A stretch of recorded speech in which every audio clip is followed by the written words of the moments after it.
This is Monster Chick, and you're watching History and Headlines with ActionGal. Now, you know I was going to be all over this. I mean, come on. Really?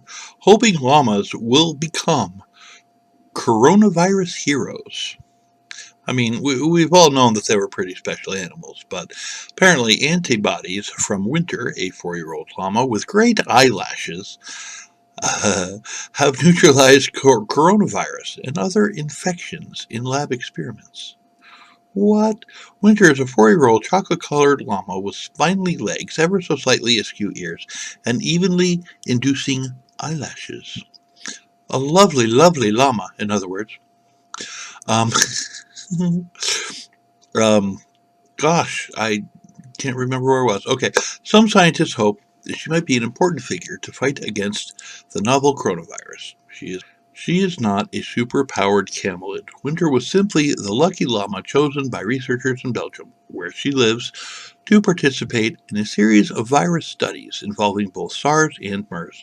Finding that her antibodies staved off those infections, the scientists posited that those same antibodies could also neutralize the new virus that caused COVID-19, and they were right, and published their results Thursday in the journal Cell.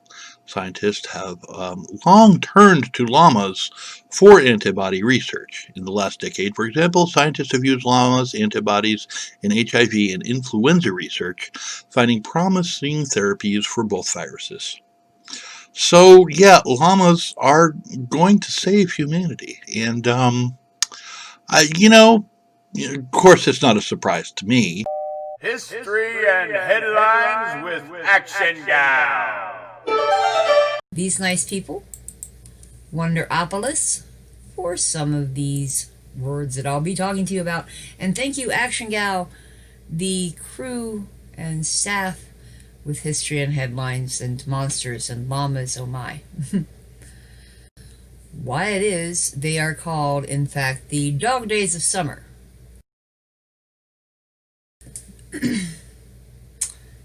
So basically, it's been very hot here in Texas. It's only going to get hotter, of course. And which led me to wonder how it is they're called, in fact. Many people believe that the phrase Dog Days of Summer stem from the fact that dogs tend to be a bit lazy in the hottest days of summer. Of course, you can blame them. With that much fur, dogs that exercise during the hot days of summer can overheat very easily. Now, it doesn't say this in this article, but do you realize that a dog sweats through its tongue? Just thought I'd toss that out there. However, the phrase doesn't stem from lazy dogs lying around on a hot and humid day. Instead, to find the answer, we need to look to the summer sky. The ancient Romans called the hottest, most humid days of summer dies concarles, and I probably destroyed that, but you know what? Latin's a dead language. Get over it. Or dog days. The name came about because they associated the hottest days of summer with the star Sirius. Sirius was known as the dog star because it was the brightest star in the constellation in Canis Major, large dog. Sirius also happens to be the brightest star in the night sky. Sirius is so bright that ancient Romans thought it radiated extra heat toward the Earth. The flat Earth. During the summer, when Sirius rises and sets in the sun, they thought Sirius added heat to the sun's heat, which caused the hotter summer temperatures. For the ancient Romans, the dog days of summer occurred from July 24th to around August 24th. Over time, though, the constellations have drifted somewhat. Today, the Old Farmer's Almanac lists the traditional times of dog days of summer as being July 3rd until August 11th.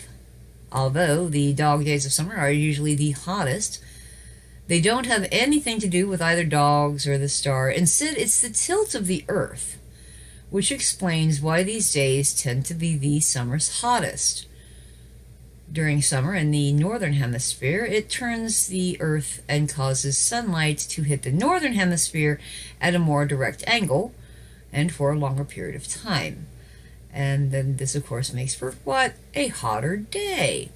This explains why the dog days of summer are late January to early March in the southern hemisphere. The actual dates of the dog days of summer will vary by location, depending upon latitude and climate, and I guess also the attitude and outlook of others, because there's always going to be that one guy that'll look at you, sweat dripping from your nose, and inevitably say, "Hot enough for you?" It is for the dogs. They wear a coat. Alright, for history and headlines with ActionGal, I am your ever faithful Granny Monster. Thanks for listening. Well, I saw this article and I just couldn't resist sharing it with you fellers. Cat with 4 frostbitten paws gets new feet made of titanium. Huh. Well, that's the story. Anyway, thanks for watching. I'm just kidding. A female cat in Russia that lost all 4 of her paws to frostbite can walk, run, and even climb stairs again, thanks to the veterinarians who replaced her missing limbs with 3D printed prosthetics made from titanium. I know. I mean, how adorable is that, considering that cats are evil and you get into mischief? Maybe it's a good thing that, little kitty can't really get around all that well, but I digress. Anyway, the hardy gray feline named Dmika, which is mist in Russian, is about 4 years old. A passing driver found her in December of 2018 in the snow in, wow, that's a Russian city name, Novokansk. Yeah, that's the best I can do, in Siberia, and brought her to a clinic in Novosibirsk. Okay. So this is it's kind of a cute little story. It's kind of fascinating. H&H with ActionGal. This is Pet Monster, and thanks for watching.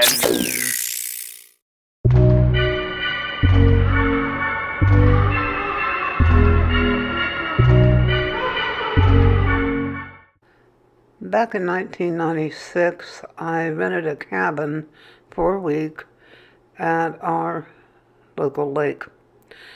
And I had a ball there, slept in every room. They had the cabin, the only one they had was for 8 people.